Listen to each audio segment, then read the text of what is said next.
You're not alone. If you need someone to talk to today, please contact Crisis Services Canada by either calling them at 1-833-456-4566 all hours of the day, or you can text them at 45645 at 4 p.m. to 12 a.m. Eastern Time. Remember, you're not alone, and Crisis Services Canada is here to help.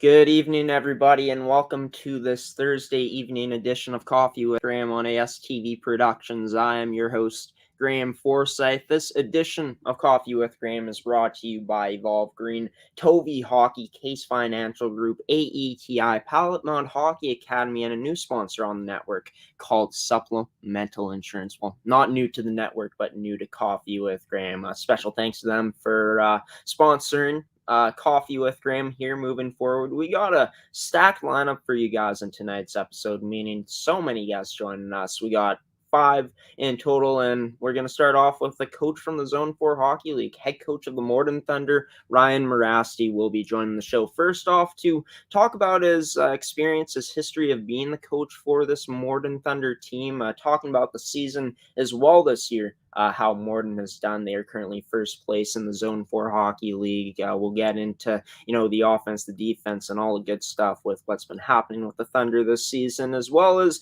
talking about the upcoming game for the team tomorrow. So it's going to be a lot of fun here on Coffee with Graeme on ASTV Productions with this first guest, head coach of the Morden Thunder in the Zone 4 Hockey League, Ryan Merasty, here on Coffee with Graeme.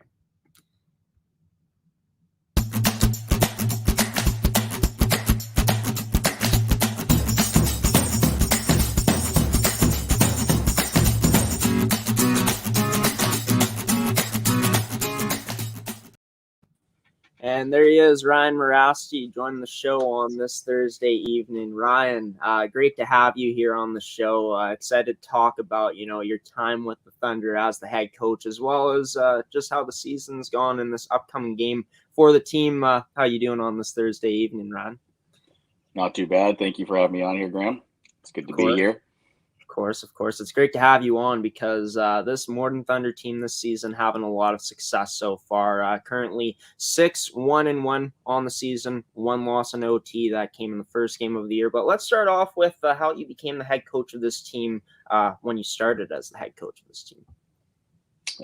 Just by chance, actually.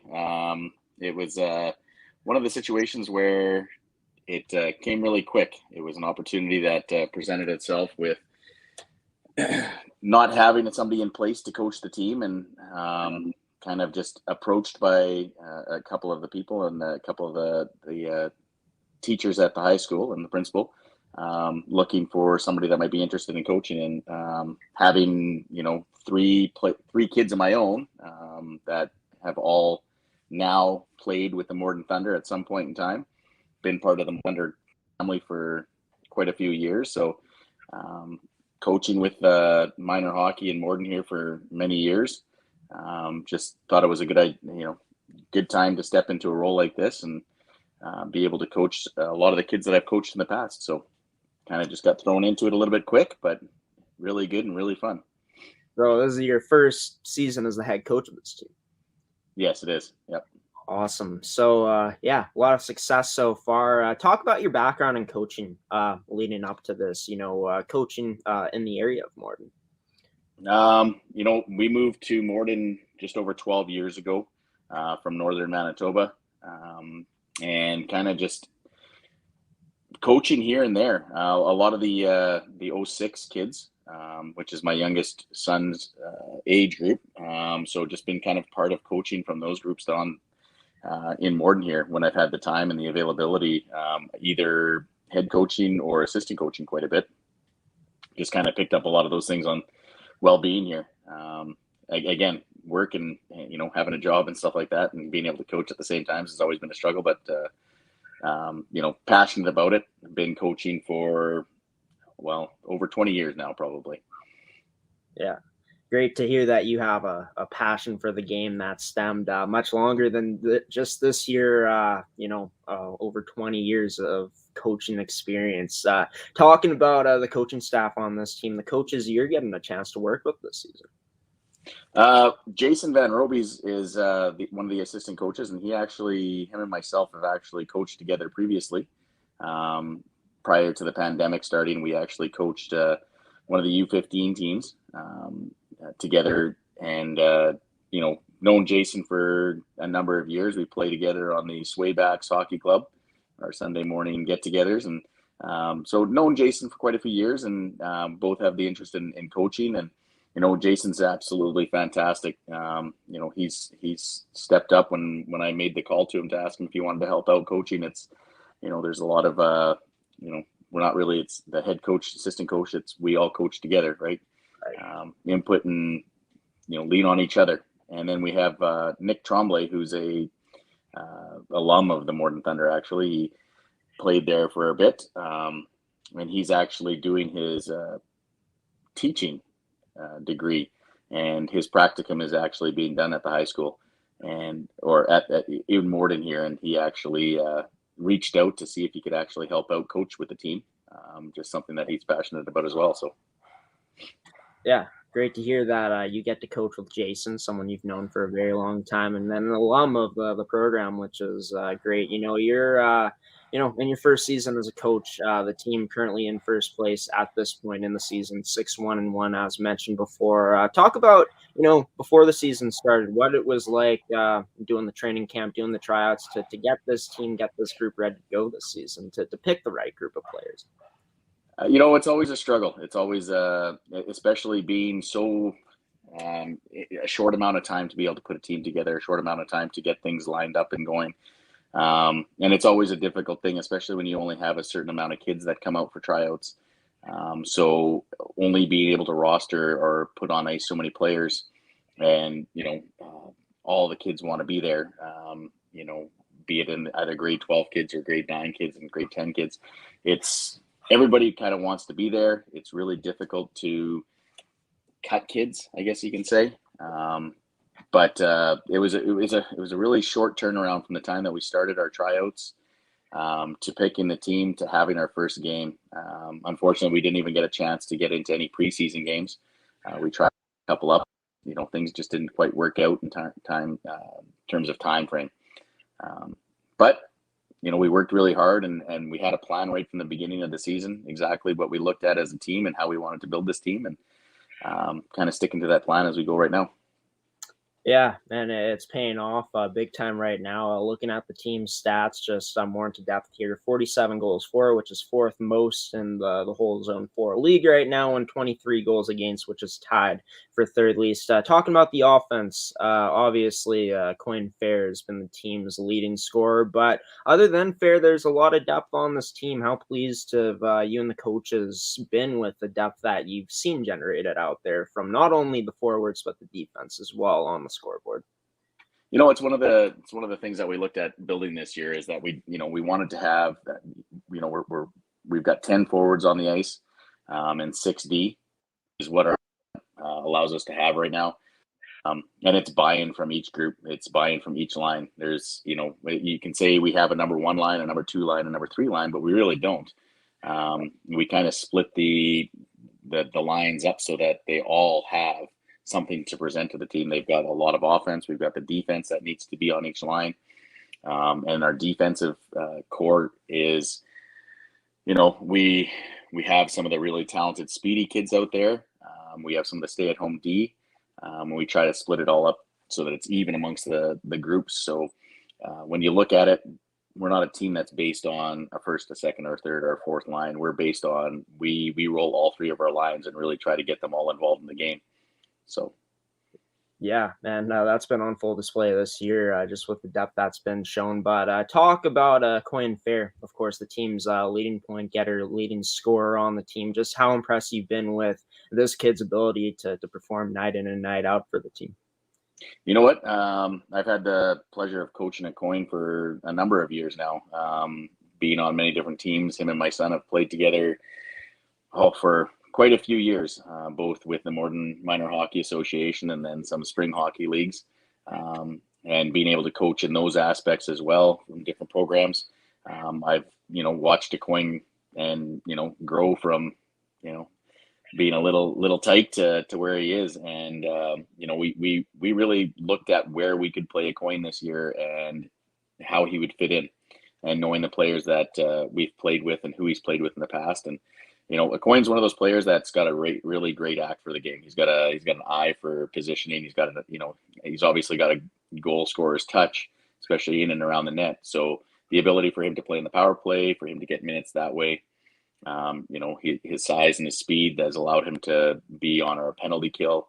And obviously you can see it in his points that he's getting out there right now. He's versatile. It's not just goals. He's got both goals and assists, right? So great eye for the game, understands the game, and he's got a good eye to figure out where the open ice is. Yeah, and always great to have a player like that can not only put the puck in net, can not only dish that puck out and find his teammates, but can get it done in all areas of the ice. Very versatile, like you said. Talking about the defense now, you mentioned it's a mix of speedy players as well as a stay-at-home defenseman on this D-core. Just talk about how pleased you guys have been with just the production you've seen on both ends of the ice from this defense so far this season.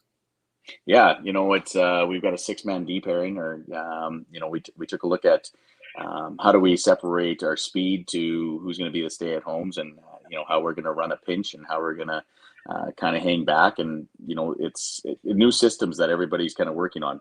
We've got the mix of 06s, 05s, and 04s on the team, and having that mixture of players where they've come with different experiences, different coaching.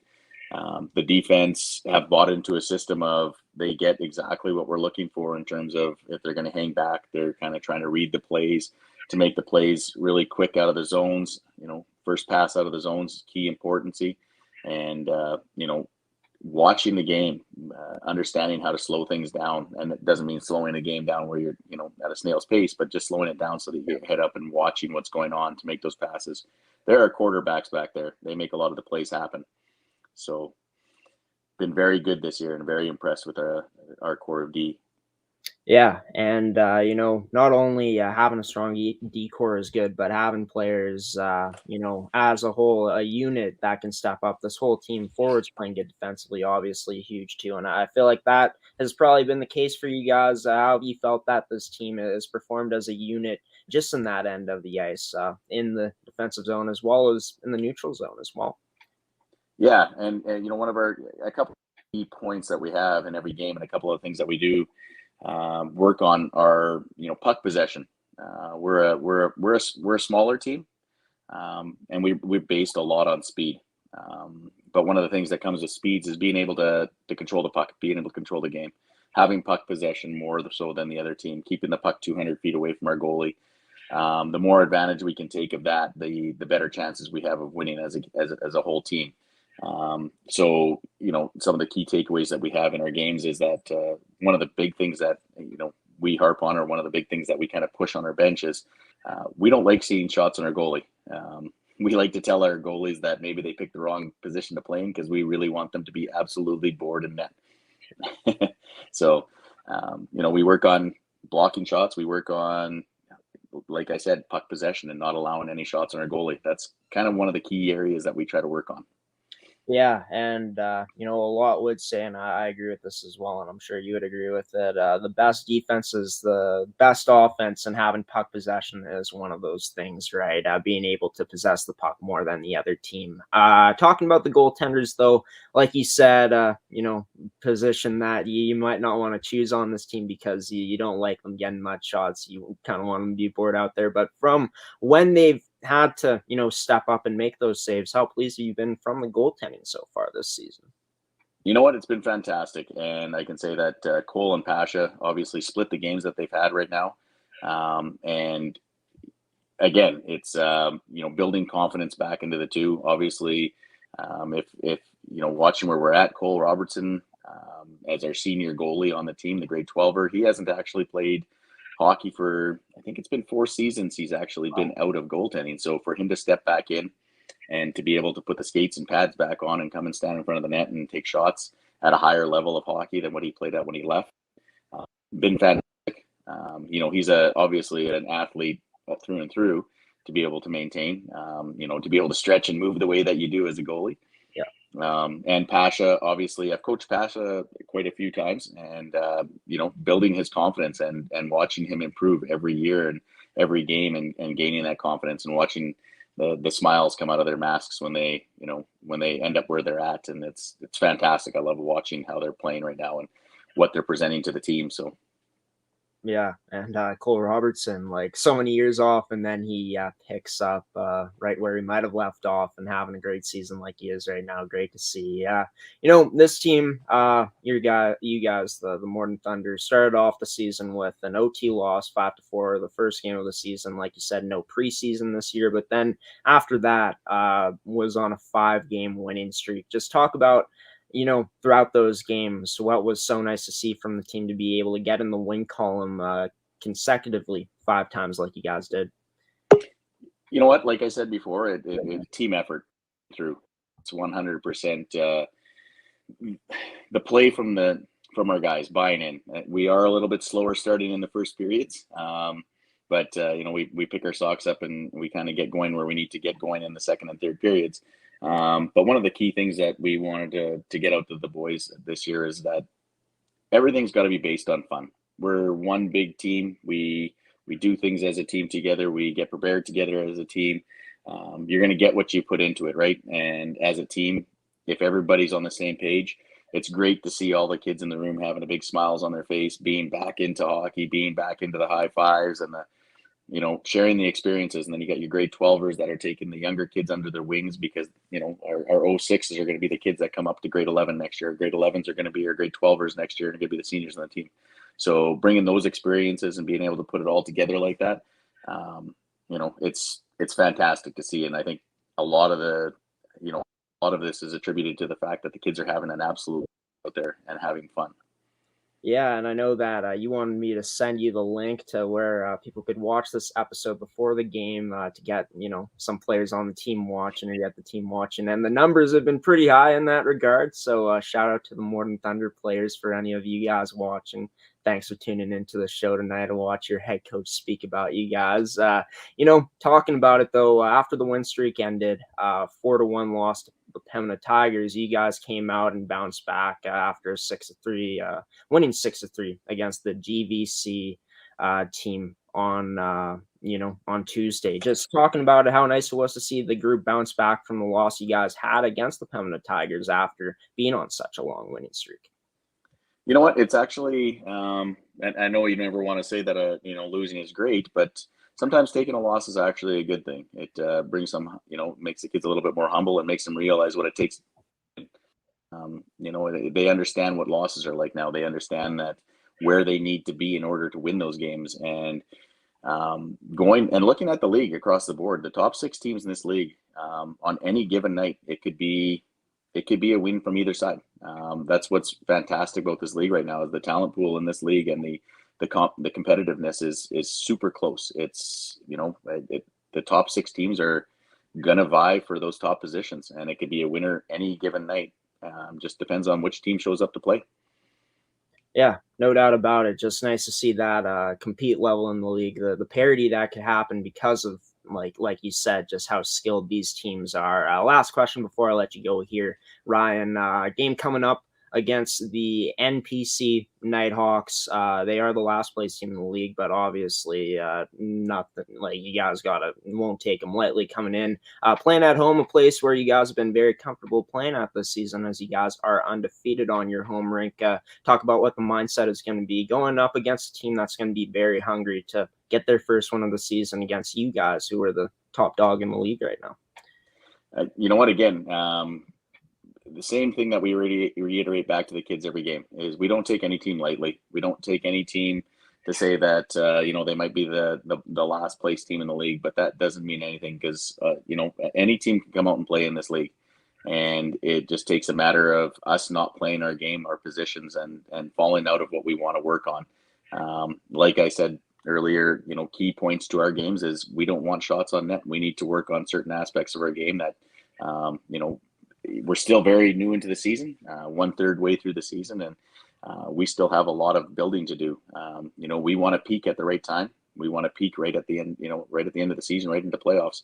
And there's lots of things to build on. There's a lot of games out there to go. And when we play a team like NPC, that's where we look at it and we say, these are the things that we need to work on. A win for us is when we have no shots on net or low shots on net, where we don't have a whole bunch of penalties and we're working on things to get, to improve our games. And that's working as a team. And that's what we look for coming up against a team like NPC. Yeah, no doubt about it. Use these games as the season goes along, especially being so early on, and no matter what opponent it is, to work on those little things, right? Continue to fine-tune the game and build that game up. Ryan Merasty, head coach of the Morden Thunder, joining the show here on this Thursday evening. Ryan, was a lot of fun talking to you. Best of luck to you and the team in that game against the NPC Nighthawks and moving forward here in the season. Thank you very much, Graeme. And, of course, head coach of the Morden Thunder, Ryan Merasty, joining the show. First guest on tonight's edition of Coffee with Graeme. And coming up after the commercial break, man, we got a phenomenal hockey player that I'm going to be talking to. Braden Keeble, number 8 of the Brandon Wheat Kings U18 AAA team. He is the leading point getter and assist leader in the Manitoba AAA U18 Hockey League. I'm going to have him on the show to talk about his season with Brandon this year, how the team has been as a whole. Of course, they are 17-0-2 at this point in the season. Of course, talking about the upcoming games for the team as well, and their most recent game against the Pembina Valley Hawks. They're watching Coffee with Graeme on ASTV Productions. Stick with me for more after this commercial break. Why go solar? Solar is better than ever. Our revolutionary design and inverter equipment with the latest in solar panel technology for the ultimate in-home and business security. That's right, I said security. Grid security and security of your home are linked. Fortify your future today with a battery backup system. No maintenance, quiet running. Did you know in Manitoba, grid-connected, off-grid, and battery backup systems are 100% right off in the year you purchase for any company or farm? Do you want to back up your internet, keep your tills running, and the lights on? We can install a system that is right for you with battery backup fully capable of taking on all those essential loads and keeping you running. When you call our experts at Evolve Green, ask about getting your free energy audit today. Call or email today to find out what system works best for you. 1-866-5EVOLVE or support@evolvegreen.ca. Also, be sure to check out our website at www.evolvegreen.ca.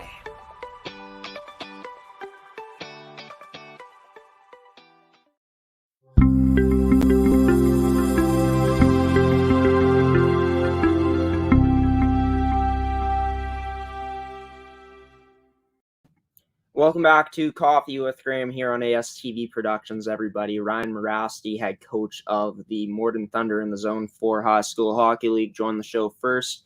His team up playing next against the NPC Nighthawks tomorrow night at home at 7:45 in Morden. If you're in that area, be sure to go and watch the top team in the Zone 4 Hockey League at this point in the season. But we're going to dive into this next guest now, dive into interviewing him. It's Braden Keeble, number 8 of the Brandon Wheat Kings U18 AAA hockey team, joining the show. Braden, thanks for coming on tonight, man. Great to have a chance to talk to you. How you doing on this Thursday evening, man? I'm good. Thanks for having me. Of course, man. Of course. And we're getting some comments here.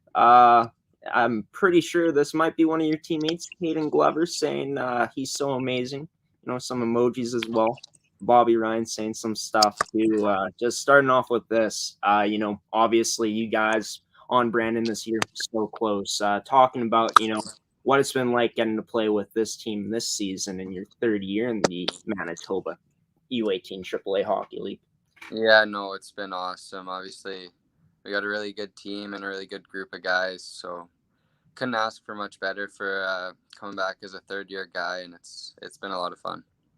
And as a third-year guy, you're putting up in the same stat line right now, 47 points in 19 games played. You played your first season with them back in 2019, 2020, put up only 5 points in 17 games played, put up 6 points last year in only 8 games played, but to have this type of production this season, how proud of you of just where you've come as a hockey player at this point to put up that production. Yeah, no, it's been really good for me. I think obviously when you have a good team like we do, I think your production's going to go up, and I think as a lot of players on our team, it has. It's just been a lot of fun. I've obviously got to play with a lot of really good players this year, so it's been really nice. And getting a question here from Jackson Keeble. He said, do you see yourself as a younger Curtis Brolin? I wouldn't know. I've never seen Curtis play, but yeah, it's a tough question. What's that been like having Curtis as a coach this season? Yeah, he's really good. Obviously, he's been coaching for a while, so he kind of knows how to run things. And Travis and Paul have been really good too, giving me lots of opportunities. So it's been really nice. Talking about you, of course, you lead the league and your team in points with 47 at this point. You lead the league and your team in assists as well with 33 assists. Just talk about your playmaking ability out there, how you're able to see the ice so well, able to distribute that puck at such a high level. Yeah, I think obviously I've always kind of been a playmaker. I think I've seen the ice pretty well. I can find my line mates. I think one thing that I've kind of wanted to work on and add to my game is skating and shooting. I think if I could become maybe more of a goal scorer, I think that would help my game a lot. Talk about the work you put in the off season to just get ready to play this season in your third year in the league.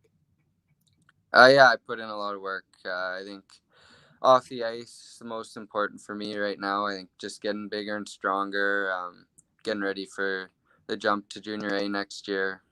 I think it's going to be another big summer for me as well.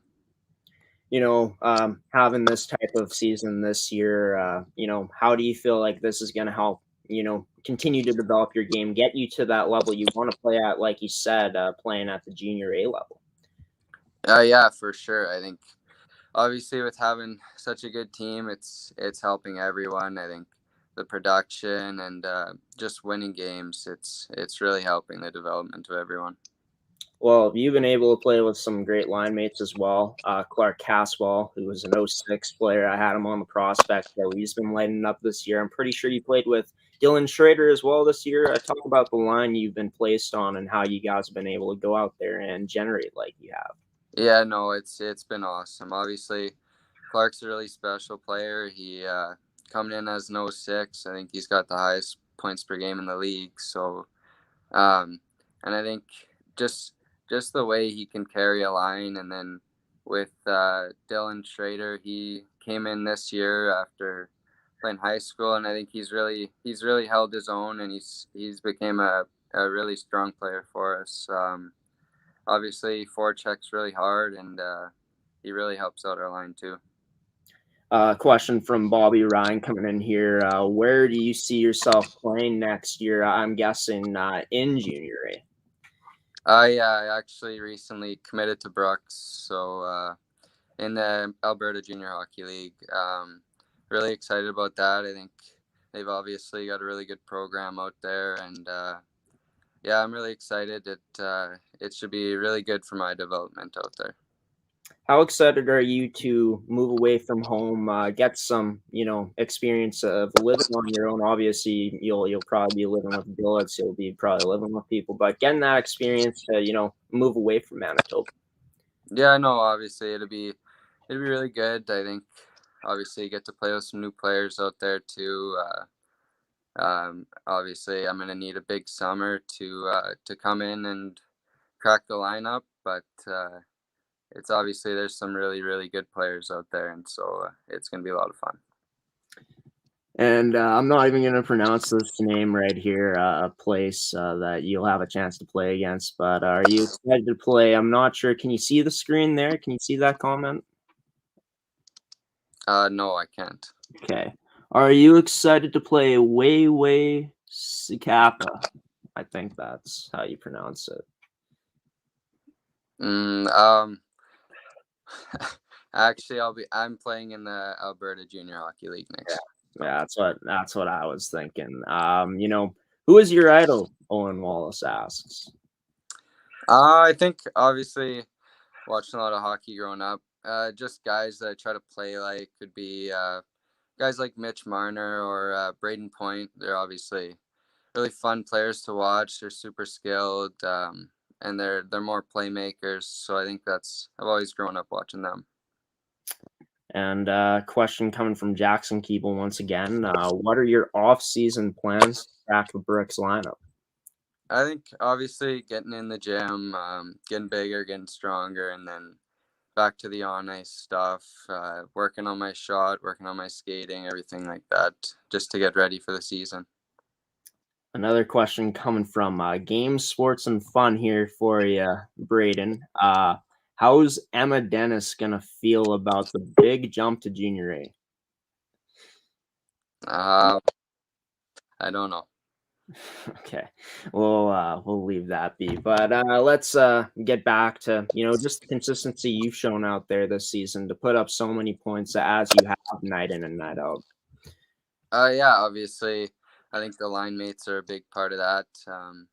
Even when we had lots of injuries and suspensions, I think I've played with a lot of players. I've played with almost everyone on our team so far, and it's just having that much skill on your roster, and with everyone on our team brings something to a line. So it's been really easy for me this year. Looking at it, 17-0-2 this season, the team have only lost to Pembina Valley and the Winnipeg Wild, both games coming in extra time. 130 goals for in total for the team, 55 against. Talking about how this team has been able to go out and play so well as a unit and execute the structure that's put out there by the coaches. Yeah, obviously. Well, we got a lot of good players. We have really good coaches. The structure's been really good. When you have a team like this, the group, we have so much chemistry in the room too. It's just been really awesome. Talk about how this team plays as a whole in the offensive zone now, putting up the amount of goals you guys have so far. Yeah, like I said, just the skill set. You look at our team and the amount of players they're up there in the points. There's the point guys, and then there's the guys that just grind it out, and they know their role. Everyone on our team has a role, and it's just been really awesome. Last night, you guys played against Pembina Valley, the Hawks, winning that game 7-3. Two close games against them earlier this season, winning 5-4, and them giving you guys one of your only losses in a shootout 3-2. Team scored 3 goals in the first. They pushed back with 2 of their own, making it a 5-3 game in the second, and then you guys sealed the deal even more by scoring 2 goals in the third period. Just talk about how nice it was to come out and get revenge on this team from the last time you guys played them. Yeah, no, they've played us tough all year. They've got a really good team too. I think we just came out. We knew what to expect, and we played really well last night. We had a really good first period. We started strong, and then laid off a bit in the second, and then the third period we came on again. Talking about special teams here, you guys killed off 5 penalties in that game. Talk about how nice it's been to see this penalty kill perform out there when you guys have a man or two down?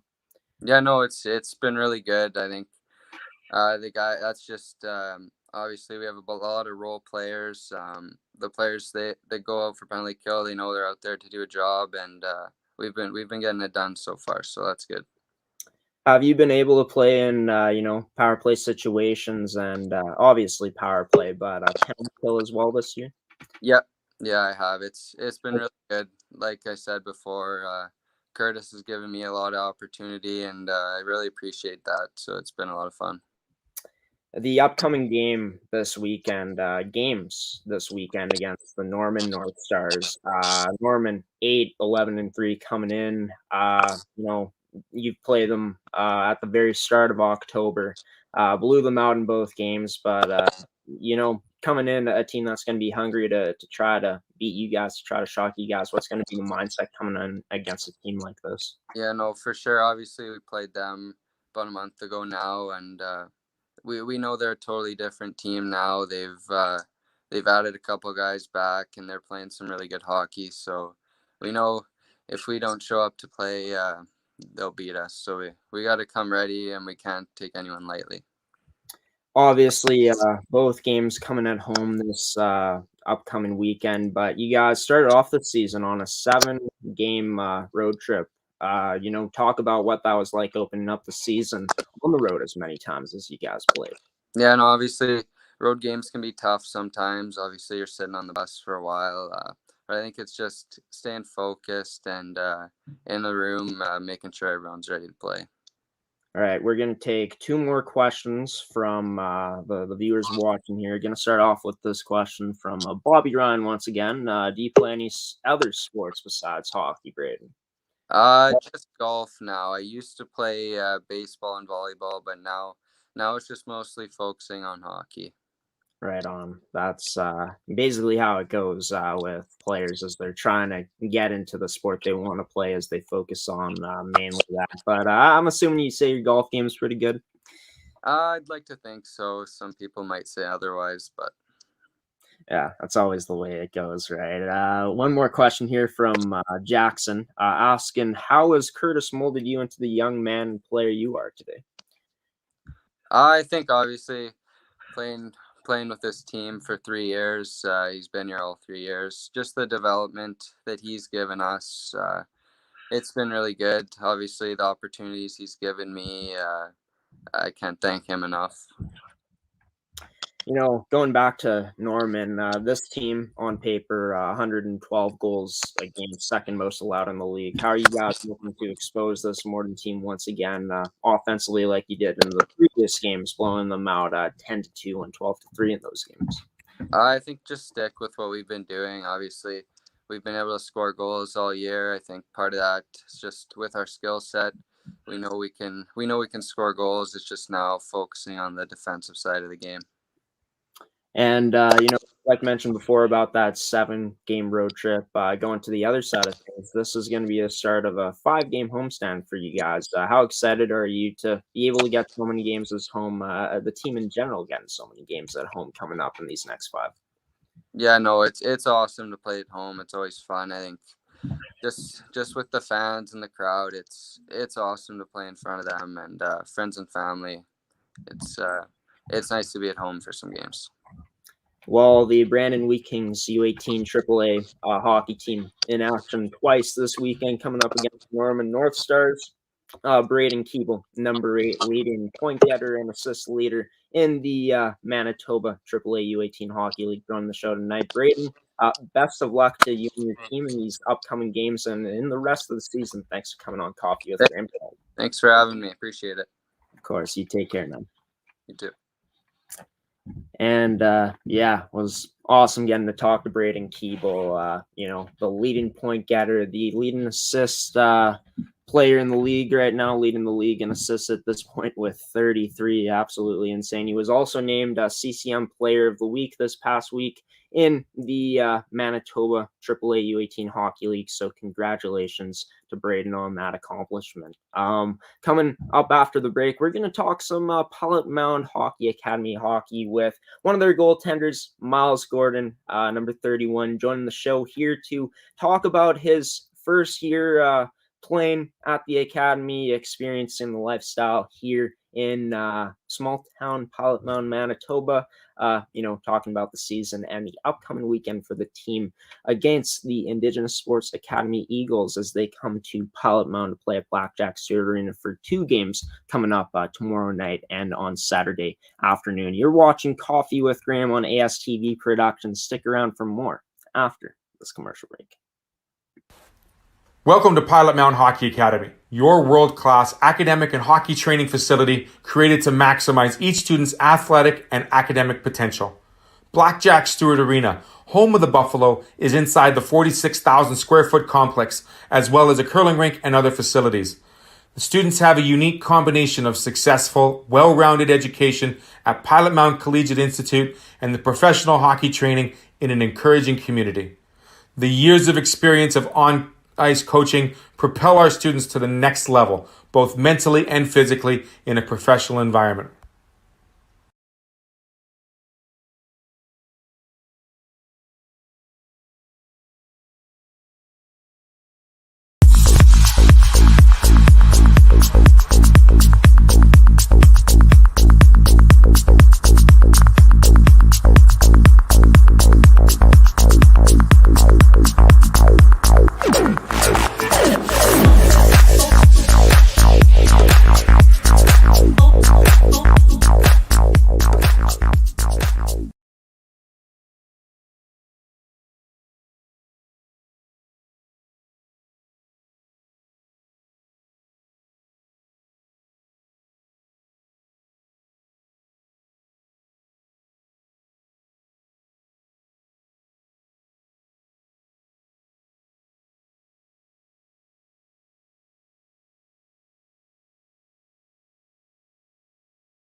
Welcome back to Coffee with Graeme, everybody. Sorry for that. Was just setting some things up for this next interview that I'll introduce the guests in just a moment. But wow, the numbers tonight are awesome, seeing as many people who are watching tonight. 13 currently, down to 12. But anyways, thanks to everyone that's tuned in live here on Coffee with Graeme. Haven't seen these numbers as big as they are in quite a while, but hoping to keep it going here. This next interview with the player from German Valley, Illinois, number 31 of the Pilot-Mound Hockey-Academy, Buffalo's U17 male prep team, Miles Gordon, joining the show now from Pilot-Mound, Manitoba. Miles, sorry to keep you waiting, man. Nice to have you on the show, though. It's great to have you on here. How you doing the night before the big game tomorrow against the Indigenous Sports Academy Eagles?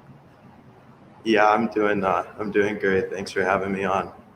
Of course, man. Great to have you on. It's been awesome to see you play this year. And, coming from German Valley, Illinois, playing hockey at Pilot-Mound Hockey-Academy now, what's the experience been like for you so far this year in your first year? Oh, it's been great, especially coming from such a small town like German Valley. It's very similar just with basically with the ice hockey rink. So very familiar with a small town feeling, and it's great to be back in one.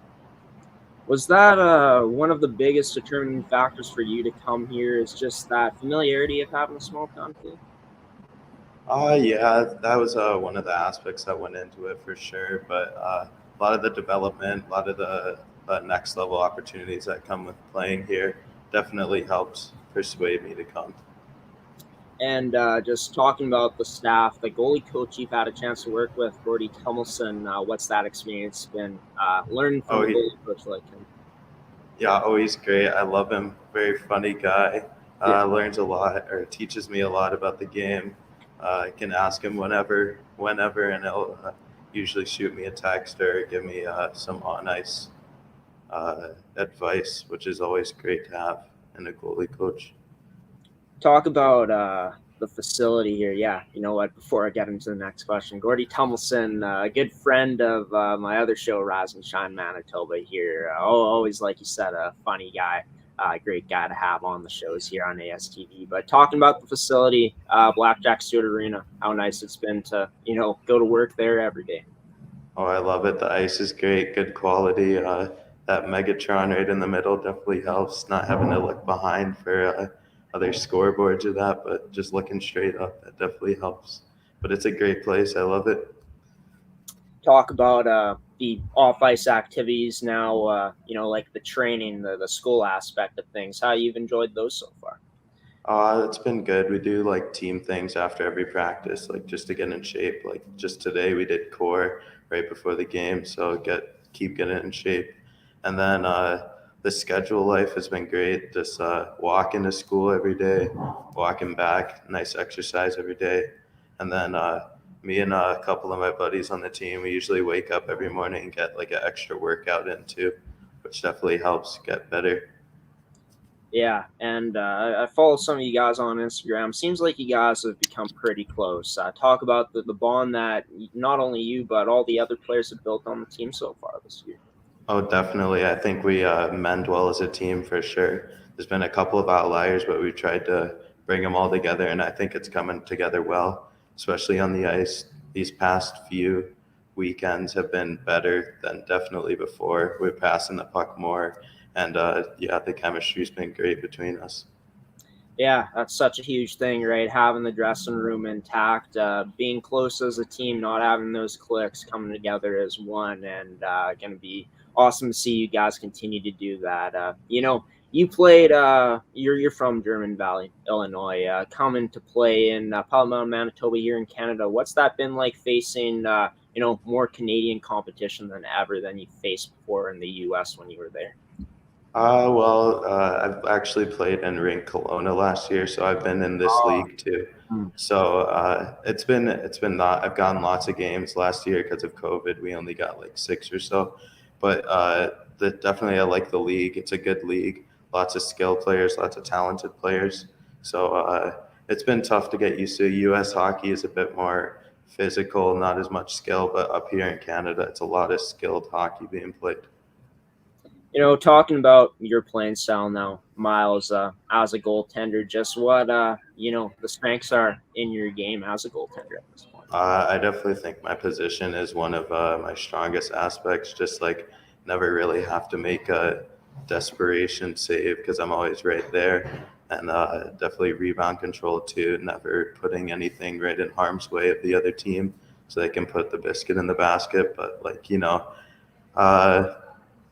that's definitely one of my two strengths. Also, I think I worked a lot last year with skating and keeping like a good skating base, because skating's the base of everything in my game. So, what would you say are some things you're going to want to continue to work on here with your time in Pilot-Mound, if this is a place you're going to choose to stay for your next, foreseeable years playing hockey? Definitely getting out of the net more, like challenging shooters. Skating, as always, can never get too good at that. And then definitely making sure I always save the first shot so there's no more surprises. Yeah, for sure. And, when we were covering that big win you guys had over Prairie Hockey Academy, you were playing in that game during that CSSHL showcase, but we saw you going crazy and just trying to hype up the team, hooting and hollering and stuff like that. Talk about your personality, both on the ice and in the dressing room out there. Oh, I love the boys. They're a great group. I like to encourage them whenever I can.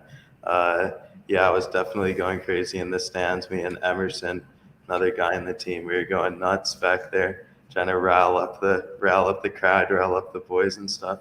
and I think it definitely helped. The goalie was rattled there, so especially in the shootout.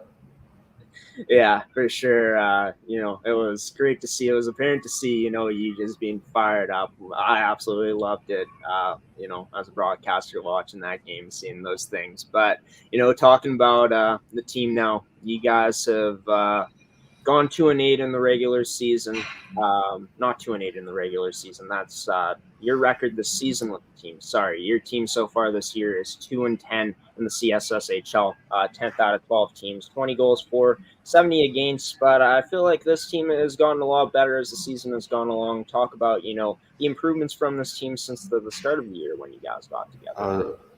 Definitely. We've made big steps. You can tell we're starting to think the game even more than we did before. And even though there still is lots of shots per game, there has been less consistently, and the shots have been getting easier to stop. And I don't know, just we've gotten way better at breaking out. Not as many mistakes happening in the D zone. Definitely D zone coverage has improved a lot too. And yeah, that's about it. Yeah, no doubt about it. And just watching the games, really have seen the progression, the progress the team has made in all phases of the game. You guys went up to Calgary last weekend and struggled, not to put it lightly. 6-2 losses in both games. You played against the International Hockey Academy, faced 54 shots. Just talk about what exactly went wrong for the team going up against one very good opponent and an opponent that you guys probably felt like you guys should have had a better effort against. Yeah, I think we were just sloppy overall, to be honest. But we came out pretty strong in the first 4 minutes. Then it fell apart, and then we gave up lots of shots right from the slot in the first, and then in the second they started getting momentum after one goal. They scored bang, bang, bang, just like that, and then we couldn't fight from behind. But I definitely think it was a little bit of a step back in our development because I thought we were making progress. Then we went to that weekend, and the edge game wasn't too bad. Kian stood on his head facing 73 shots, but the IHA game definitely wasn't our greatest game we've played. Yeah, just another learning experience for you guys, right? Something you guys can learn from. And of course, before I get into the upcoming opponent for you guys this weekend, playing at home against the ISA Eagles, just talking about those road trips. You guys have had a chance to go on a few road trips so far this year. What's that been like, getting out to these different places this season with this group? Oh, it's fun. Definitely traveling on the bus with the boys. Been great. Just watching a lot of movies, doing some homework, not too much. Can't ruin the trip too much, but yeah, I like it. No big issues with the bus. We stop a lot, so it's been great. I like the trips. What's been the favorite movie so far that's been played on the trips? Ooh, that's a tough one.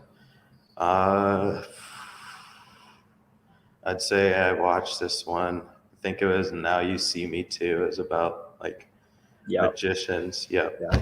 And I enjoyed that one a lot. Yeah, that's a great movie. Me and my girlfriend watched it as well. We watched the first one and the second one. An entertaining movie for sure. Great, you guys had a chance to watch it. Talking about the upcoming matchup against the Indigenous Sports Academy Eagles, the upcoming two matchups, you guys play tomorrow night at 7 p.m. and then on Saturday at 2 p.m.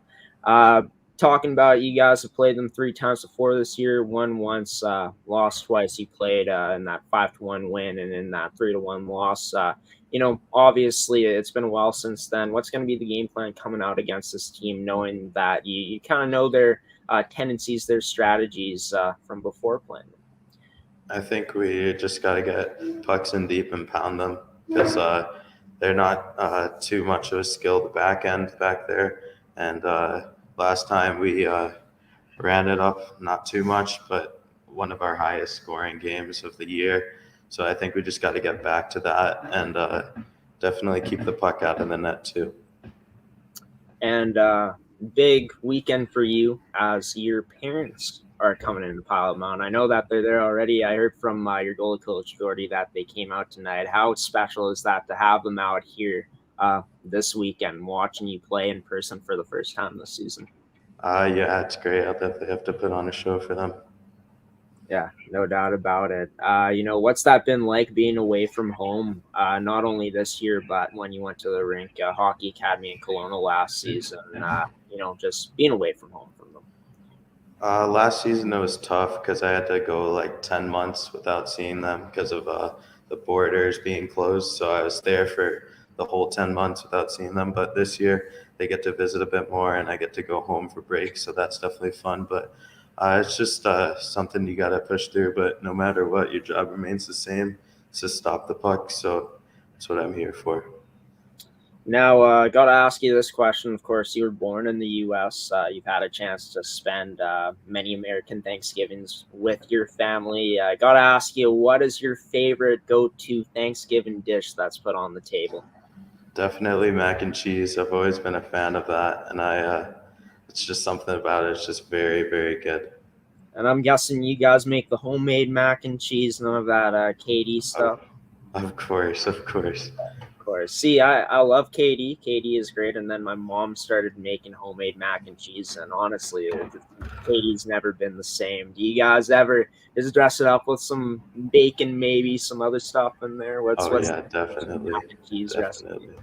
Go to some other people's house, bring your own dish. And then definitely whenever I go to other people's house, I look for the mac and cheese first because it's just so good.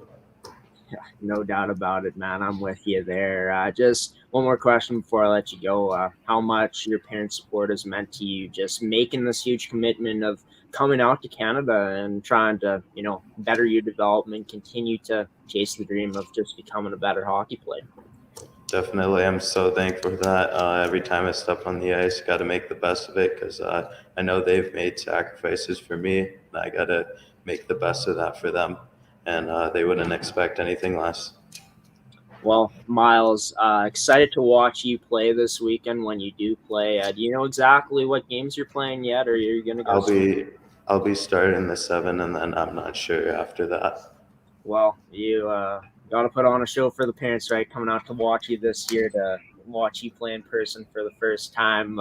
Good luck to you and the team, you and the boys this weekend. Going to be excited to watch the action unfold. Until then, man, you get a good sleep, get a good night rest, and get ready to put on a show tomorrow. All right. Thank you. Thanks for having me. No problem, Miles. You take care, man. And Miles Gordon, number 31 of the Pilot-Mound Hockey-Academy Buffalo's U17 male prep program, joining the show here tonight on Coffee with Graeme. And gotta just say, love Miles' energy. Fantastic. Young kid, a young man, I guess we'll call it that now, since he's playing at that U17 level. Joining the show here on this Thursday evening on Coffee with Graeme. Coming up after the break, we got a lot more to talk about here with Seth Rock on Seth's Inside Scoop. Going to be introducing what the segment is going to be about this weekend, about this week here on the show, talking about the weekend games against the Buffalo's U17 team and the Indigenous Sports Academy Eagles. You're watching Coffee with Graeme on ASTV Productions. Stick with me for more after this commercial break.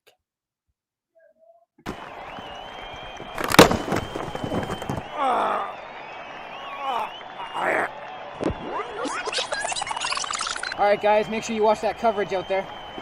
Speaking of coverage, you guys got supplemental insurance? Who is this guy? No one can cover me. You can be covered for any accident, anytime, anywhere, Canada and the USA. Learn more at supplementalinsurance.ca. Hi.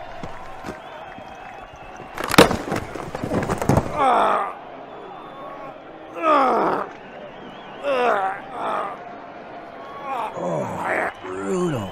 Maybe I should get some of that coverage.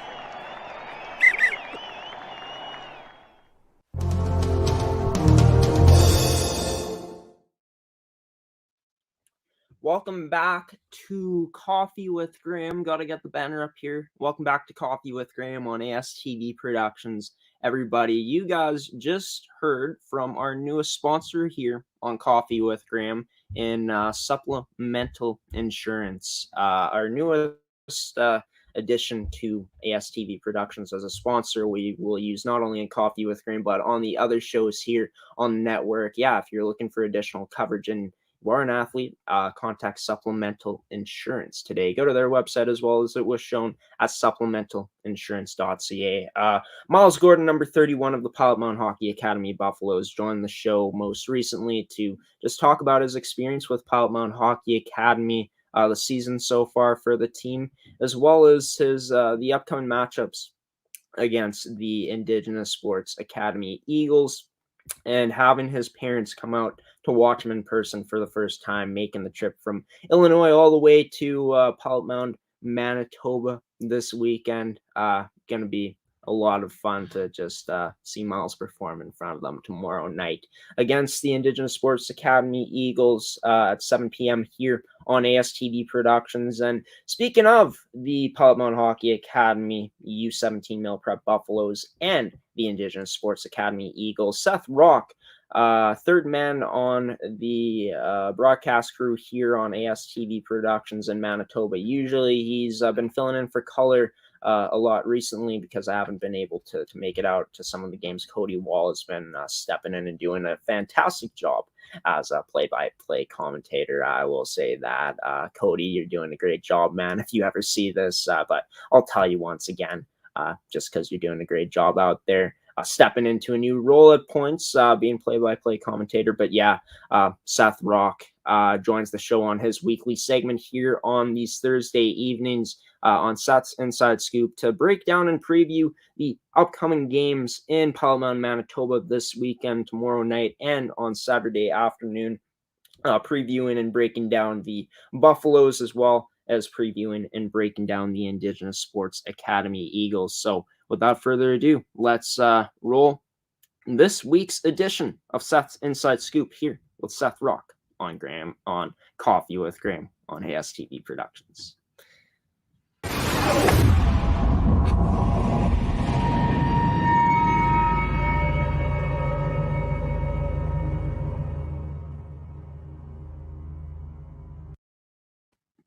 Seth Rock joining his segment Seth's Inside Scoop on this Thursday night edition of Coffee with Graeme, doing this segment just under an hour and a half before the episode airs at 8 o'clock tonight. Of course, this is going to be the fourth interview, I guess, segment that you guys are seeing in this episode. Seth, great to have you on, man, and great to talk about more than one game, but two games today between these two teams, the Pilot-Mound Hockey Academy U17 Buffaloes and the Indigenous Sports Academy Eagles.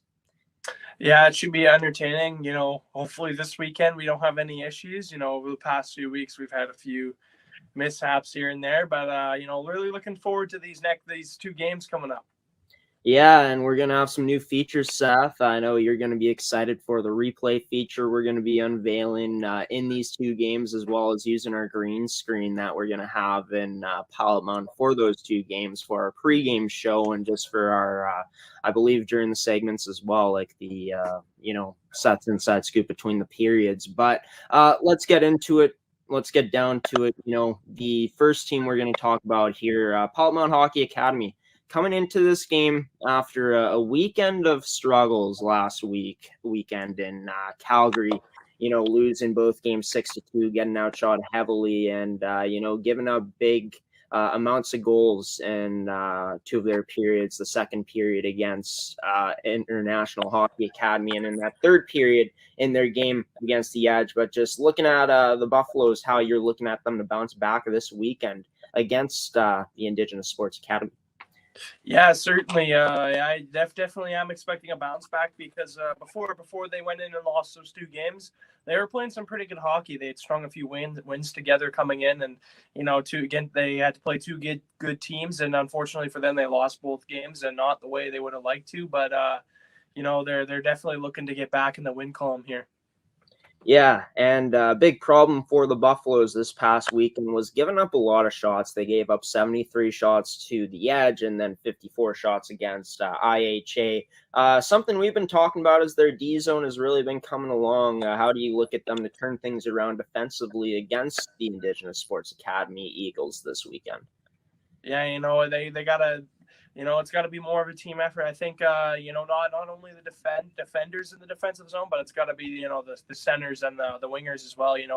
They may not play as big as a role as some of the defenders do, but they all, it's all got to be a unit. They all got to be playing on the same page, because if you're not on the same page, you might see what happened this past weekend to them. So as long as they stay on the same page here, they should have a better chance to get back in these games and really erase what happened last weekend.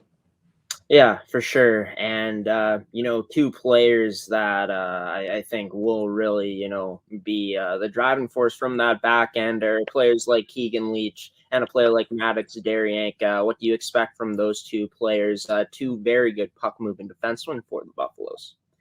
Yeah, those two guys we often talk a lot about when we're covering the games. I find myself saying, "Oh, wow, what a good play by Deriank," or "What a good decision by Leach." These are two guys that they really lean to on the back end to really drive the play. Create some offensive chances and defend well in their own zone. And these two are definitely going to be looking to have a stronger game. They have a lot of upside in their game, but they're definitely going to look to put the two games that they didn't really like last weekend and really start new this weekend. Yeah, and there's no question this team has a lot of players that can score, a lot of depth up front in terms of where those goals come from. What are you expecting out of guys like a Laz Constant, a Sam Takahashi, a good playmaker like Jack Smith, just that whole offense, a guy like Carlos De Leon as well for the Buffaloes to be those key players up front, just this offense in general?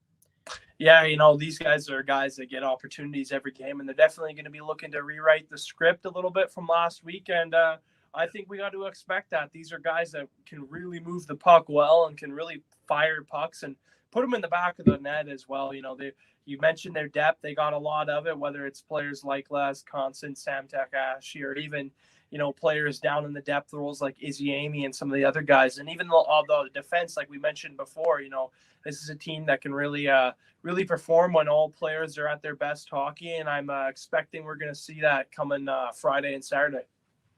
And, the special teams look pretty decent for Pilot-Mound when we've seen them in games. That power play most notably. What we should be expecting from this power play, once again, for them looking to, take advantage of their opportunities when they do get that man advantage.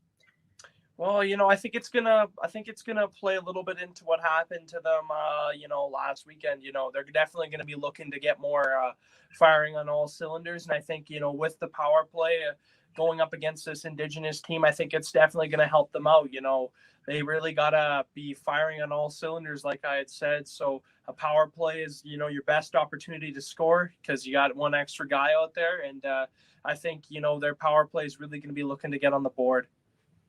And last time that these teams played was earlier this season in October. Not, of course, in CSSHL play since Indigenous Sports Academy. The Eagles are not in the CSSHL this season. But the Eagles in that game getting 2 goals back-to-back and, that third period in both games, I believe. In both of those third periods, just looking at it, definitely like they'll be looking to generate momentum out there, Seth, any way they can. And a way they could do that is maybe on the power play. How do you think that the Buffalo's PK is going to cancel that out, trying to, fend off this Eagles power play come these two games, both on Friday night and Saturday afternoon? Yeah, it's got to be big. Their penalty kill has to come up big because this Indigenous team is a very good team as well. They can't take anything. These two teams have battled before, like you said, last October. And, these two, they really got to prepare, on the penalty kill. It's going to be tough because we know the depth on this other team as well. So they really got to be making sure they can really just rewrite the story from last week. Just forget about what happened last weekend and really, try to try to get back in the win column. Make sure you're playing smart, especially on the penalty kill, because you know you're going to get burned if you don't have that extra man covered.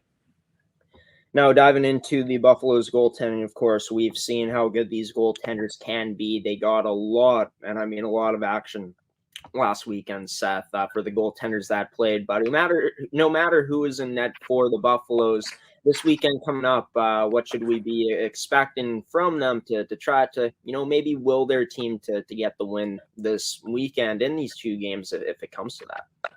Yeah, well, we got to expect a lot from these goaltenders, whoever's in net, because although they did get the loss, and the goaltenders would have liked to allow as many goals as they did, man, 73 shots on net is a lot of shots, and that's over 65 saves. So that's a lot of saves, and that's an excellent performance if you ask me from any goaltending. So I really think these goaltenders are going to be on their A game. It's what's happening in front of them, I think, is what's going to determine how this weekend ends for the Buffaloes.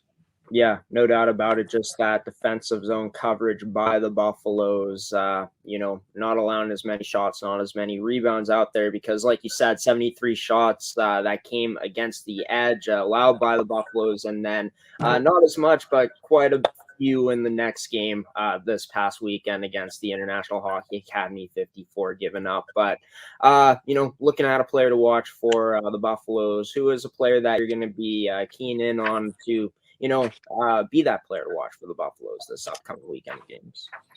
Yeah, there's a lot of guys, I was thinking about before this, because they got a rebound, whether it's a guy like Last Constant, the two goaltenders were the stars for them last week, but, I really think it's going to have to be Maddox Daryanka. We talked about him a little bit earlier, but he's this guy that is a very good defender. He can help the team put up some points in the offensive zone, and what he does in the defensive zone is really where his game shines. This is a guy who really is reliable in his own zone. Last week didn't really go his way when it came to action in their own zone, but I think this weekend, they're definitely going to be looking to him to really raise the temperature in both ends of the ice. Yeah, for sure. Maddox has been a standout player for the Buffaloes every time we've watched him, whether he's putting up points or if he's just doing his thing defensively and in the other areas of his game. Going to be excited to see him in action once again this weekend, but against the Indigenous Sports Academy Eagles. And coming up after the break, Seth, that's who we're going to talk about next. Indigenous Sports Academy, the Eagles, coming to Pilot-Mound, Manitoba to play the Buffaloes for their fourth and fifth matchups of the season. That's coming up on this week's edition of Seth's Inside Scoop, here with Seth Rock on Coffee with Graeme. Stick with us for more of Seth's Inside Scoop after this commercial break.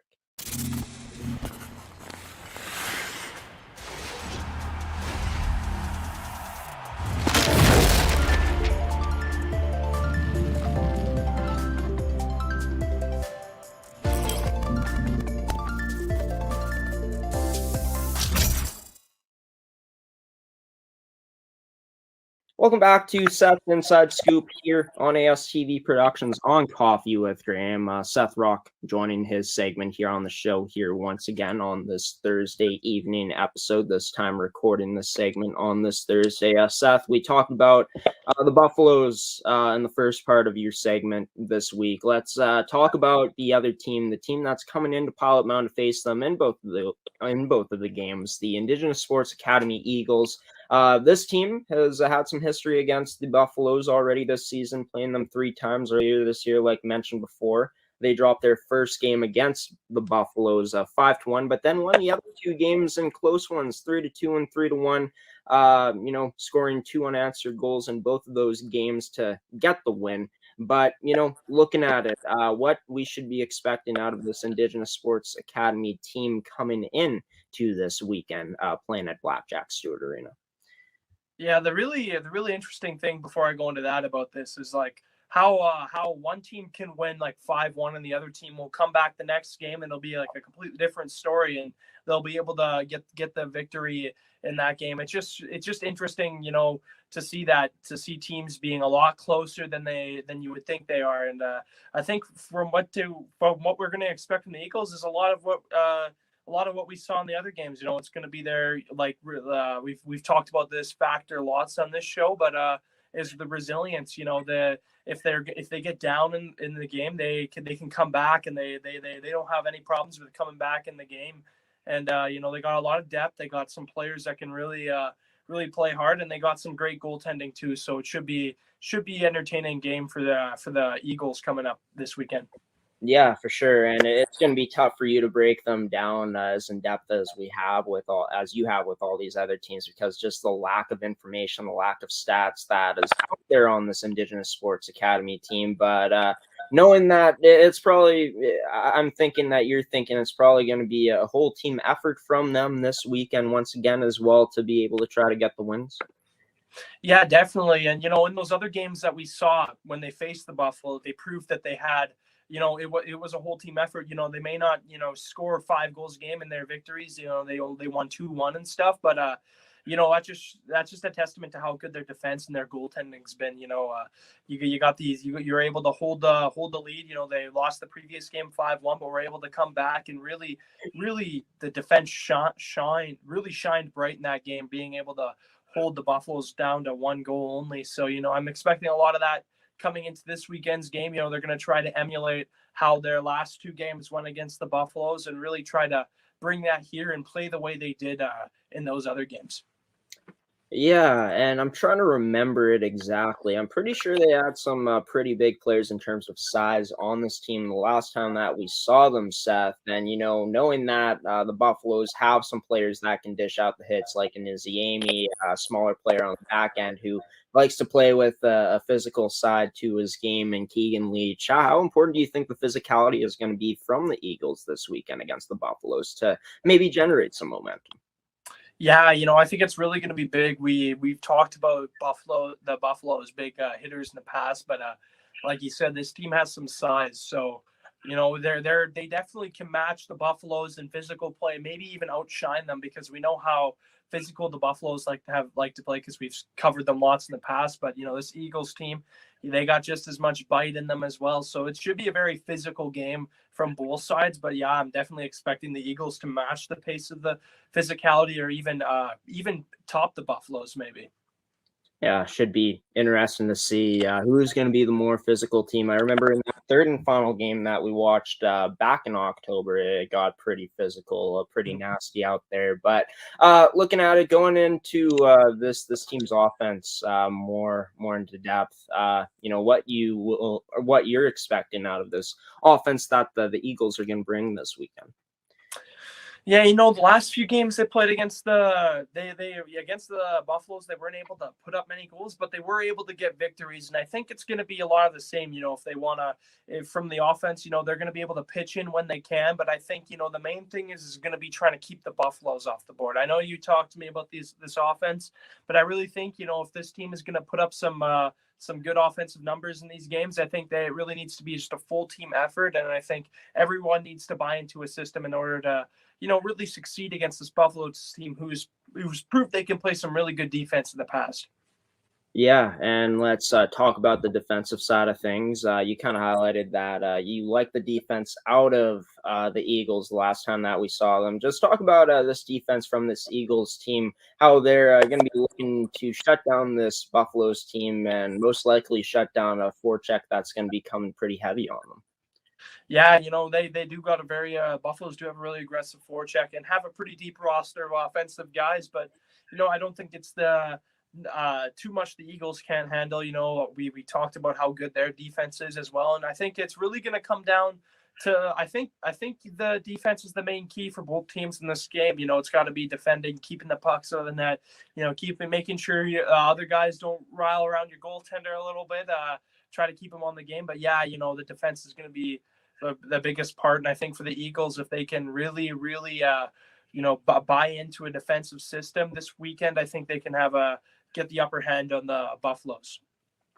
And goaltending was pretty strong last time, obviously, except for that first game when they lost 5-1, but only giving up 3 goals in the next 2 games in total. Going to be looking for another strong performance out of their goaltenders for sure. What should we be expecting from whatever goaltenders the Eagles put out there against the Buffaloes? Yeah, you got to expect this goaltending to be pretty good.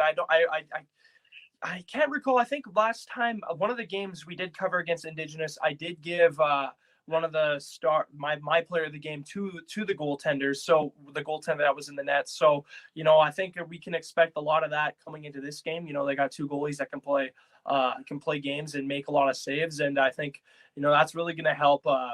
That's really going to be make it. I know we've talked about how the defense is going to be make or break for these two games, but I think goaltending will play a big part in that as well. Yeah, and special teams obviously going to be huge in any game that we cover, because teams are most likely than not almost all the time going to get power plays opportunities. But talking about the power play we should be expecting to see, as well as the penalty kill from the Eagles this upcoming weekend. We talked about how good the Buffaloes need to be on the power play and penalty kill, and I think it's much of the same for the Eagles here.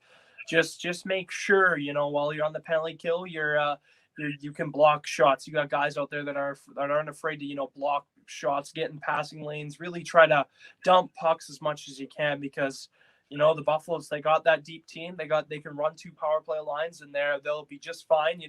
And they really got what I think is one of the better defenders in the league on the power play, in Keegan Leach. So they just got to watch out for him and how he's able to make plays, and really his edges is what makes him really lethal on the power play. So they just got to make sure they can cover him, and also I know it's hard because you don't have another guy out there like the other team does, but you got to really be covering as much angles as you possibly can.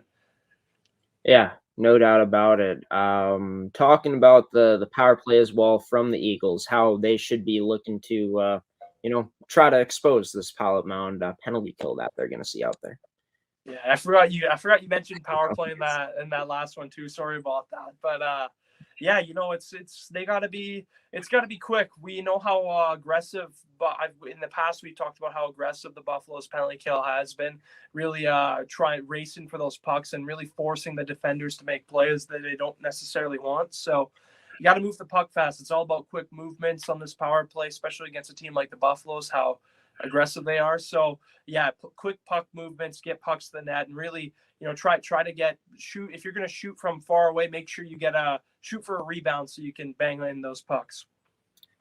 Ending off with this, Seth, a player to watch from the Eagles. I know there's not much info out there. It's kind of hard to pick a player who is going to be that player for you to watch with that lack of stats, that lack of information in that category. But talking about who you are expecting to carry the load, be the player to watch from the Eagles this upcoming weekend in these two games.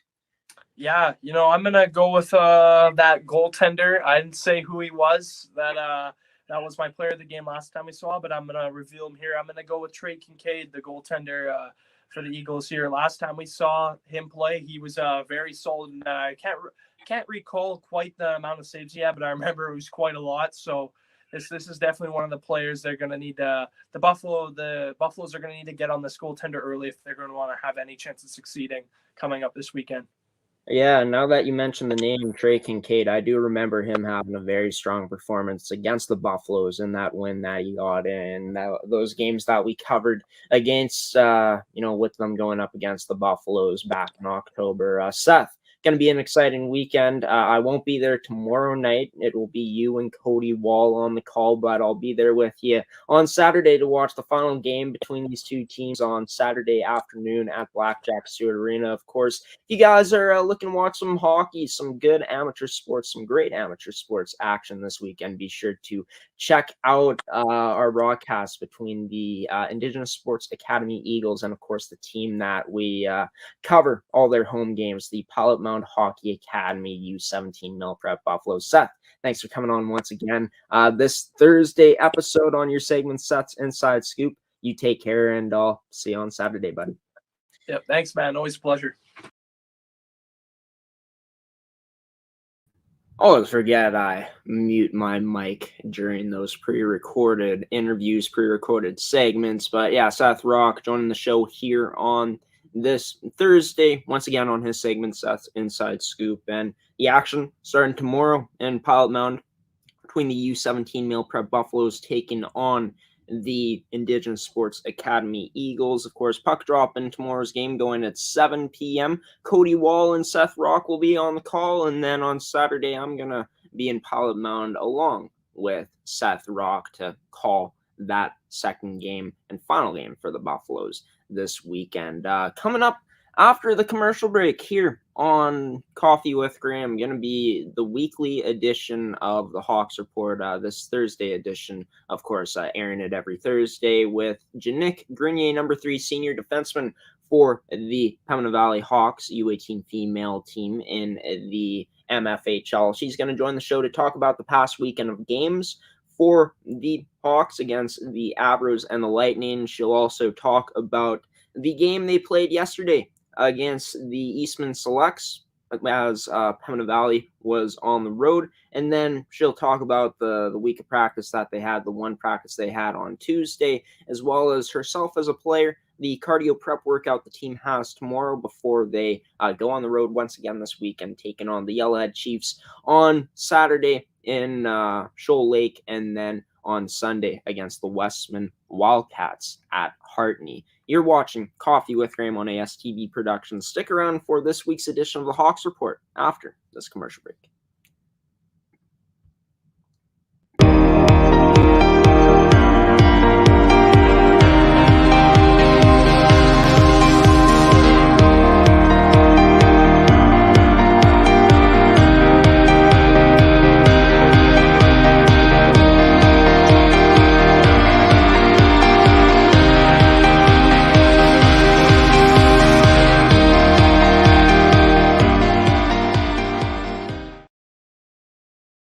Now is number 3 of the Pembina Valley Hawks, Jannick Grenier, on this edition of the Hawks Report. Jannick, let's start off with the game yesterday that the team had in Eastman, in Niverville, taking on the Eastman Selects. You guys ended up winning that game 2-0. How good did that win feel, building off of the good things you guys did in that 3-2 win on Sunday against Interlake? It was definitely another high-intensity game. We definitely brought the speed, and we made our passes on the tape, which really helped us get the puck out of our zone. And I think we just overall played a good game. It was loud and positive on the bench, so that always helps the girls out on the ice. So overall, I think it was a very good game. Yeah, good to hear. I know that, keeping the energy up is a huge thing for you guys, as the players that I've talked to before have always said that. But, just talking about it, how you guys felt that the Tuesday practice, what you guys worked on there really helped you in that 2-0 win against the Eastman Selects. Yeah, so like I mentioned, we had a very high intensity game. So everything at practice was done with lots of speed, everything at high speed, game intensity level. We practiced lots of passing and shots at practice on Tuesday. And that's about what we did. And you guys usually have a practice on Tuesday and Wednesday, obviously not getting that Wednesday practice this week due to you guys playing a game instead. How do you find that the stuff you guys worked on Tuesday is going to, translate into what you guys are going to be looking to do against Yellowhead and Westman coming up this weekend? Yeah, so both the games this weekend will be high intensity like the game last night was. So it'll be super important that we are bringing the speed and making sure that we are making nice passes right on the tape to each other. So that's what we practiced on Tuesday to just kind of set the tone for this upcoming weekend. We're on the road again, so it'll be big to make sure our feet are going pretty quick right off the hop.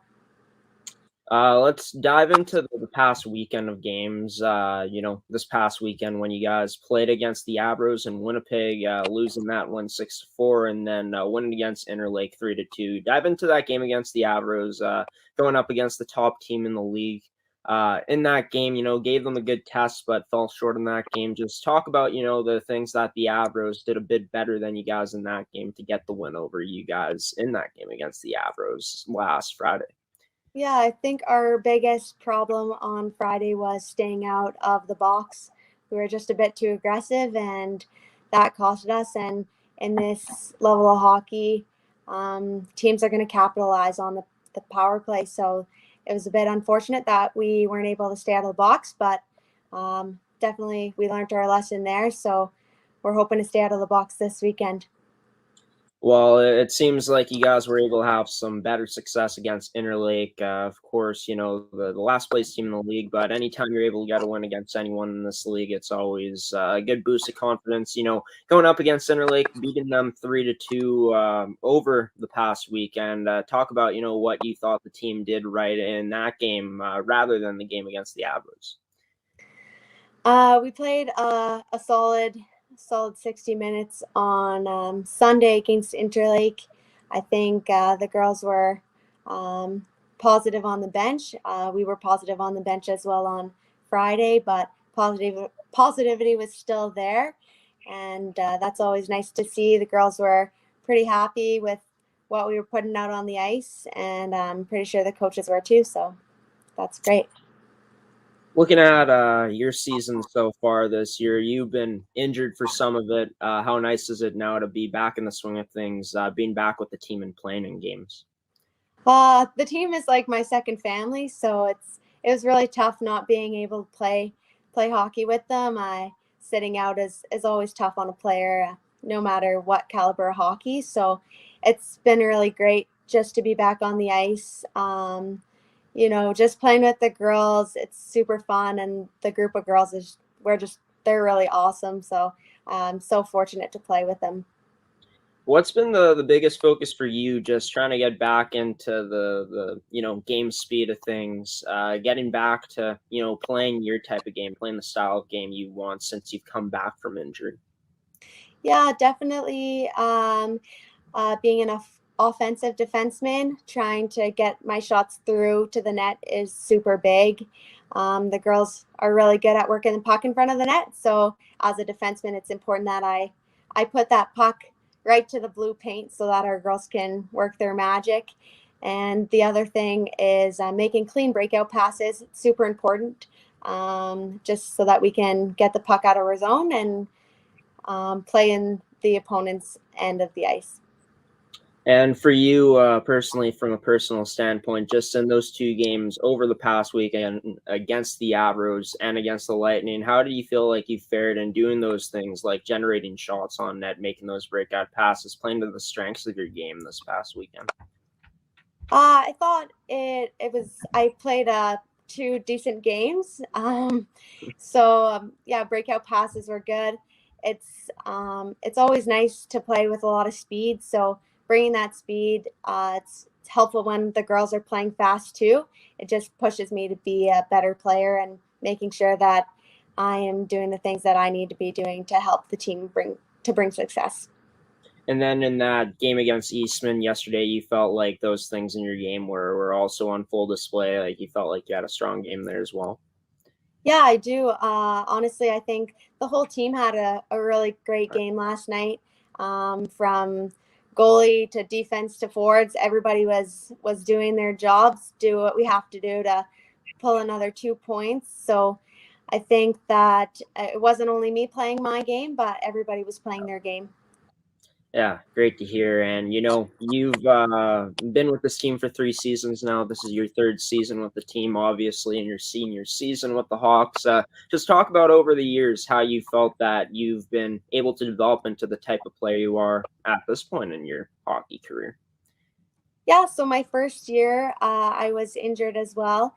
So I was sitting some time out, but the girls there too were once again super encouraging and pushing each other just to be the best that we could be as an individual and as a team. So that was really helpful, especially as a first year player. I think it's important to have a strong leadership group, which we had indeed.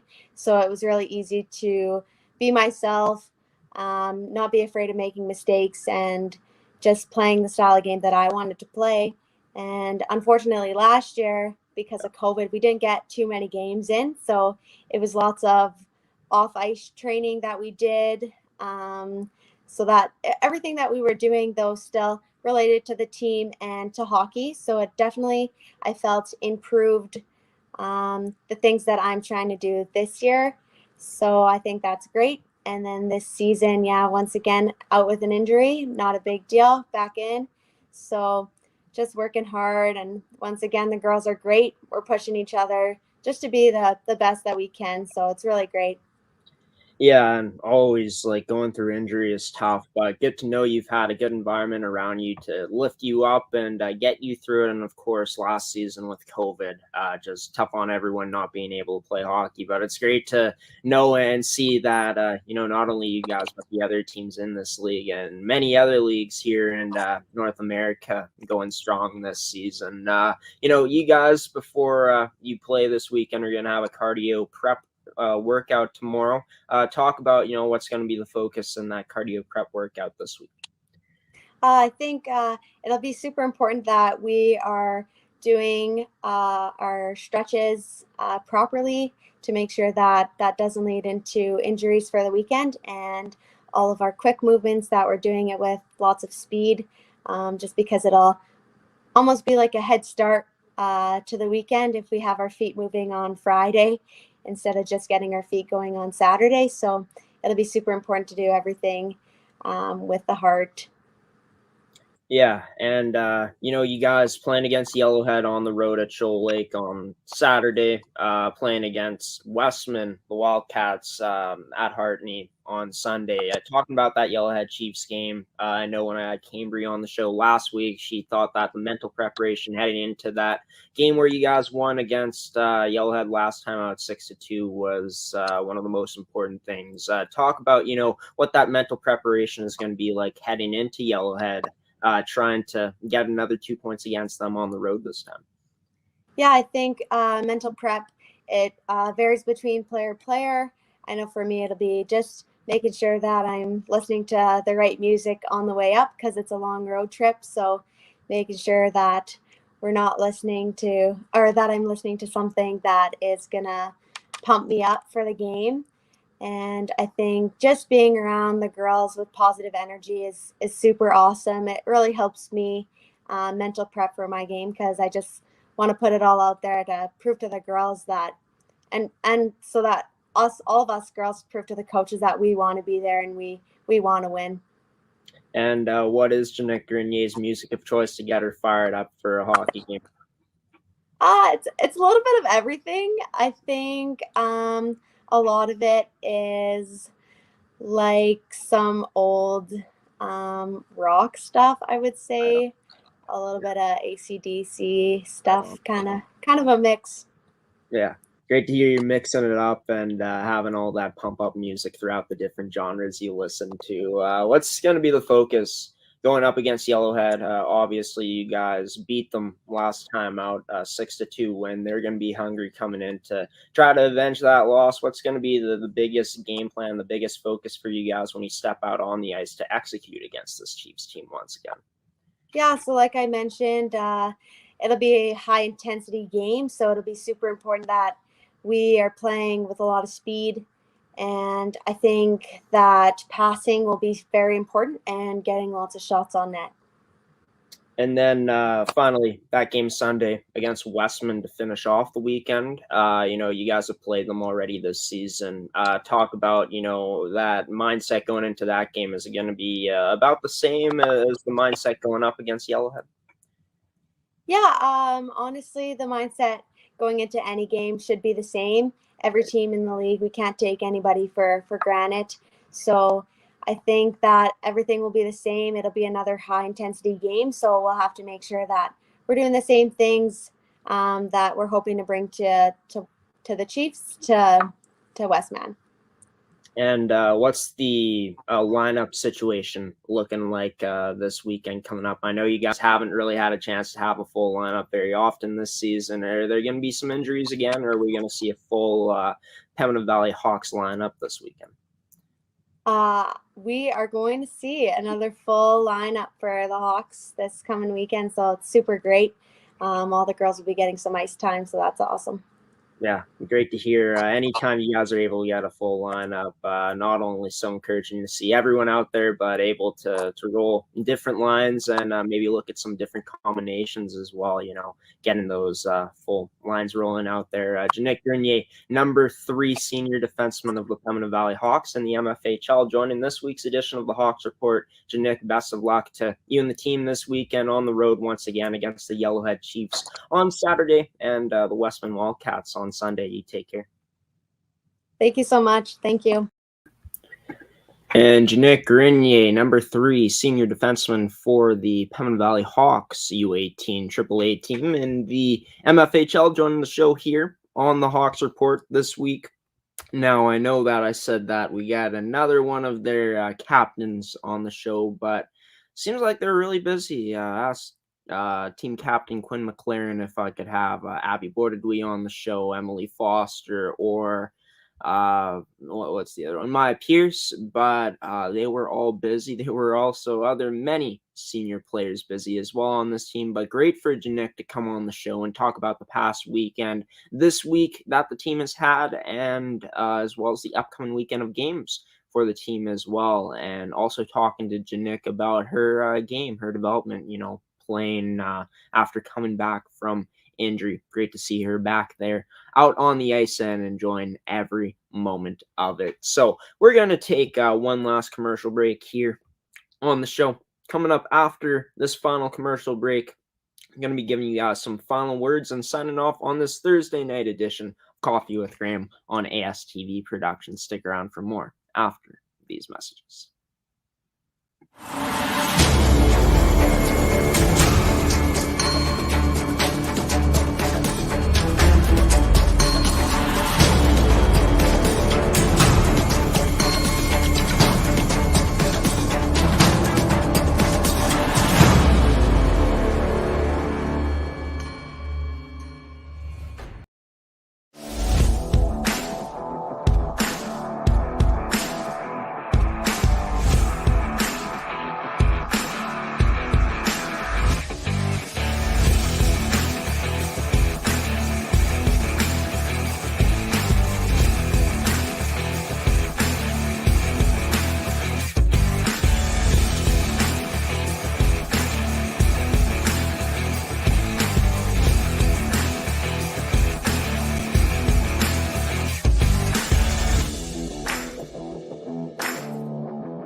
Welcome back to Coffee with Graeme on ASTV Productions, and just got to start off by saying, wow, thank you to all of the viewers for tuning into tonight's edition of the show. Out of all my time of doing episode shows here, out of Coffee with Graeme, the Prospect Show, and Rise and Shine Manitoba, this episode tonight, in the first 2 interviews that I did, never seen as much consistent live viewership as I did here early on the show. Of course, thank you to everyone who commented. I know that probably those viewers who did comment a lot are not watching the show anymore. I forgot to say it earlier, but thanks so much for commenting and asking these players, asking Braden Keeble the questions you guys did. Absolutely love it. I love hearing from what you guys have to say. If you guys do want to ask any of these players a question, obviously it was hard to ask Jannik questions because she was in a pre-recorded segment on this week's show on the Hawks Report. But just anytime you guys want to comment, ask a player that we have here live on the show, or even a coach or anyone else that you guys are interested in asking a question, do that, because it just makes the whole experience, this whole gig, so much fun just hearing what you guys have to say. This is going to do it for this edition of Coffee with Graeme. Thank you to all the guests who joined this Thursday edition of the show. In Ryan Merasty, head coach of Ryan Merasty, head coach of the Morden Thunder in the Zone 4 High School Hockey League. Special thanks to Braden Wheat Kings U18 AAA forward, and found out he's the captain of the team, Braden Keeble, who wears number 8. Special thanks to number 31, goaltender for the Pilot-Mound Hockey-Academy U17 male prep Buffaloes, Miles Gordon, for coming on the show. And, of course, a special thanks to my main man in Seth Rock for coming on and doing another edition of Seth's Inside Scoop here on this Thursday edition of the show, and as well as the final guest, Nick Grenier, for coming on the Hawks Report and talking about all things Pembina Valley Hawks. Special thanks, like I said, I'll say it again, to you, the viewer, for tuning in tonight. Your support means so much to us. And yeah, a special thanks to our sponsors, our 6 sponsors in tonight's episode, in Evolve Green, AETI, Toby Hockey, Case Financial Group, who else? Supplemental Insurance. And am I forgetting anyone else? Man, just thanks to the sponsors in tonight's episode is what I'm trying to say. I'm pretty sure I got all of them, but if I missed one, thank you to all of the sponsors who sponsored this edition of Coffee with Graeme. Your support means so much to us as well.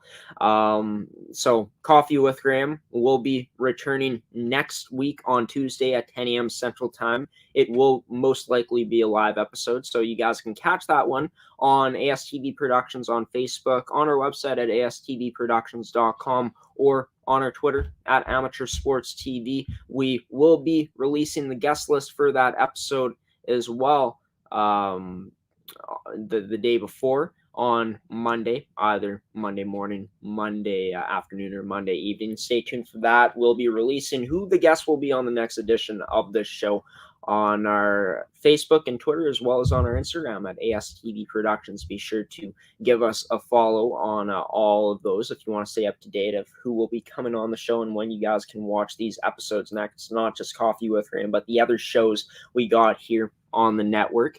And yeah, until next time, until next week on Tuesday, folks, I've been your host of Coffee with Graeme, Graeme Forsyth. Signing off now until next week, folks. Have a wonderful rest of your Thursday. Have a wonderful weekend as well. Stay safe out there. Stay bundled up as well. And stay bundled up as well. Be sure to, stay warm if you can. I know it gets mighty cold here in Manitoba, especially where I'm from. But wherever you guys are, if it's cold out, be sure to stay bundled up. And until next week on Tuesday, folks, I'll see you then. Graeme Forsyth signing off now.